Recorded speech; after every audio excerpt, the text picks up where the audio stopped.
$100. That's the price difference between these two TVs at 65 inches. $100. Sony Bravia 7 II, LG C6 OLED. Almost identical price tags, completely different technologies, and a decision that's genuinely not obvious. But there is a clear answer. And once you understand what these TVs actually do and what they're bad at, it clicks fast. Links are in the description for the latest deals. Let's get into it.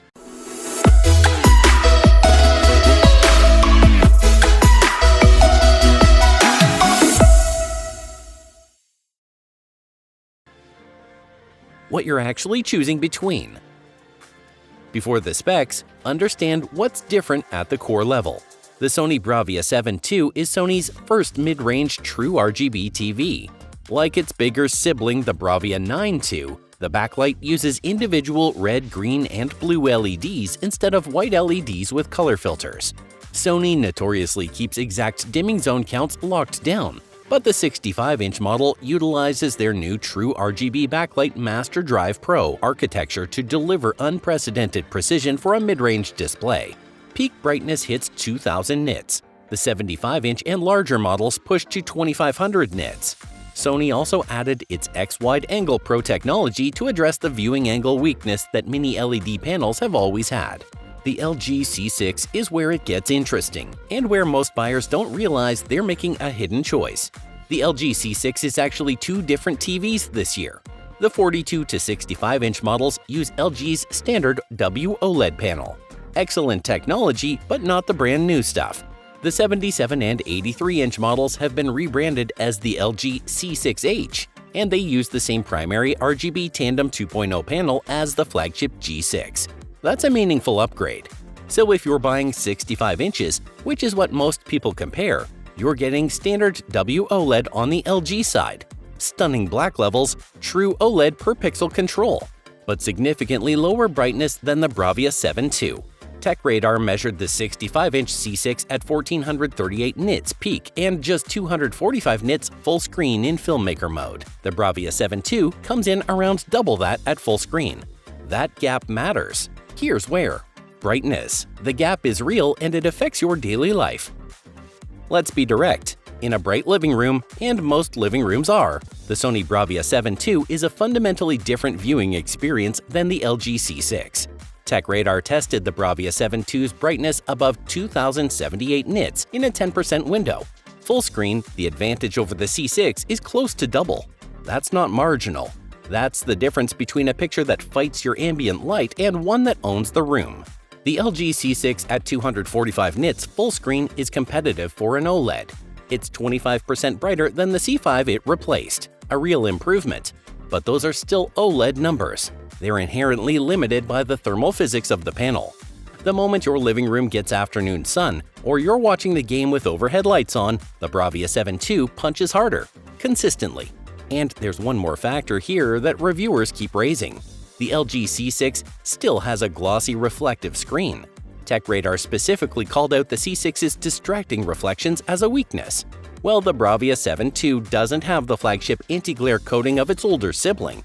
It relies on sheer brute force brightness to punch through ambient light and reflections in a way the C6 just can't. Daytime viewing, sports, mixed lighting, Bravia 7 II. Night in a dark room? Watch the next section. Black levels. OLED still has the last word. Here's where the LG C6 reclaims the conversation. Every OLED pixel turns off completely. When a scene needs pure black, those pixels produce zero light.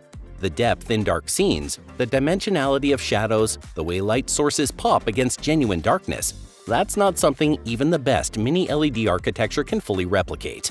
When What Hi-Fi put the Bravia 7 II side by side against the LG C6, the observation was clear. Shadow detail in dark areas looked cleaner on the LG. Not dramatically, but visibly. The shadow detail in the black monobrow is a little clearer with the LG model, they wrote after watching an animated film on both. Sony's XR processor closes the gap significantly. The Bravia 7 II doesn't look like a typical mini LED. The processing is smart enough to make movies feel cinematic in ways the backlight hardware alone doesn't predict. But a zone is not a pixel. blooming, that faint halo around bright objects on dark backgrounds is minimized, not eliminated. Late-night movies in a dark room? The C6's perfect blacks create an image the Bravia 7 II approaches but doesn't fully match. For everything else, and everything else is most of what people actually watch, the Bravia 7 II competes well. Color, a genuinely different flavor. The Bravia 7 II reviewer at The Shortcut rewatched The Wizard of Oz. Then Coco, specifically to appreciate what true RGB does to color. That's not a throwaway line. It tells you something real. True RGB delivers greens that are more vivid, reds that are more intense, and blues that are more saturated, all at high brightness without the filtering loss that white LED backlights introduce. The color comes from the right source. It doesn't need to be manufactured through a filter. The LG C6's Alpha 11 Gen 3 processor brings 12-bit color processing, the same processor used in the G6. Color accuracy out of the box is excellent. What Hi-Fi gave it 5 stars and praised the color as brighter, richer, and more refined over the C5. In naturalistic, cinema-intent content, in dark scenes with subtle color variation, the C6 is beautiful. The difference is character. The Bravia 7 II's colors are explosive. The C6's colors are accurate. Animated films, HDR blockbusters, nature documentaries, Bravia 7 II's color vibrancy is a genuine step forward. Prestige dramas, film-accurate cinema viewing, the C6's accuracy and depth are equally compelling. Gaming, same problem, same verdict. Sony still hasn't fixed this, and it's still frustrating. The LG C6 has 4 HDMI 2.1 ports, all 48 Gbps, 4K at 165 Hz, 0.1 millisecond OLED response time, FreeSync Premium, G-Sync certified, Dolby Vision Gaming, input lag under 10 milliseconds. It is one of the best gaming TVs at any price, and it handles any combination of PS5, Xbox, and gaming PC without compromise. The Sony Bravia 7 II has 2 HDMI ports. That's it. And here's the practical detail most reviewers buried. One of those ports handles eARC for your soundbar. If your soundbar doesn't have HDMI pass-through, you effectively have one gaming-capable HDMI 2.1 port for everything else. The Shortcut called this out specifically, and it's a real-world problem, not a spec sheet nitpick. What Bravia 7 II does do well for gaming: 4K at 120 Hz, VRR, ALLM, and Auto HDR tone mapping exclusively for PS5. It automatically calibrates the TV's maximum and minimum brightness to the PS5's output for correct HDR rendering. The brightness advantage also makes HDR gaming genuinely impressive on this panel. Multi-device gamers, LG C6 no contest. PS5-only household that values picture quality over port count, the Bravia 7 II can still make sense, just know what you're accepting. Viewing angles and burn-in, 2 factors most reviews skip. 2 things that don't make headlines but matter over 5 years of ownership. Viewing angles. This used to be Mini LED's clearest weakness. X-Wide Angle Pro on the Bravia 7 II has genuinely changed that. Colors stay consistent significantly further off axis than any standard VA panel. OLED still has the physics advantage. The C6 looks great from nearly any seat in the room, but the gap is smaller than it's ever been on a Mini LED TV. If most of your seating is front-facing, the Bravia 7 II's angles are now competitive enough to remove it from the deal-breaker list. Burn-in. This is the conversation that gets awkward at this price tier, because people keep TVs for a long time. The LG C6 carries OLED's inherent burn-in risk. Modern OLEDs are far more resistant than they were 5 years ago. LG's pixel management algorithms have improved significantly, and the 5-year panel warranty provides some protection. But the risk doesn't disappear. Static content left on screen for extended periods, a sports ticker, a news channel, a game HUD, can cause permanent image retention over years of use. The Bravia 7 II has no burn-in risk. None. It's LCD-based technology. If you work from home on a static desktop background, leave ESPN on all day, or play the same game for thousands of hours, that question simply doesn't exist. For buyers holding this TV for 7 to 10 years, that's worth factoring in honestly. Sizes and price, where the C6 regains ground. Here's where LG's value proposition becomes real again. The LG C6 starts at $1,399 for 42 inches. The 55-inch is $1,999. The 65-inch is $2,699. The C6H 77-inch with upgraded panel is $3,699. The C-Series is historically the first LG lineup to see meaningful discounts. Prices drop fast. The Sony Bravia 7 II starts at $2,599 for 65 inches. The 55-inch is $2,099. Notably, the Bravia 7 II is the first true RGB TV to offer a 50-inch size, useful for rooms where 55 feels too large. The 75-inch pushes to $3,299, and the 98-inch tops out at $8,999. At smaller sizes, the C6 wins on value. A 55-inch C6 at $1,999 against a 55-inch Bravia 7 II at $2,099 is almost identical, but the C6 has already been on the market for months and will discount further. At 65 inches, the Bravia 7 II is actually $100 cheaper at MSRP, but brand new.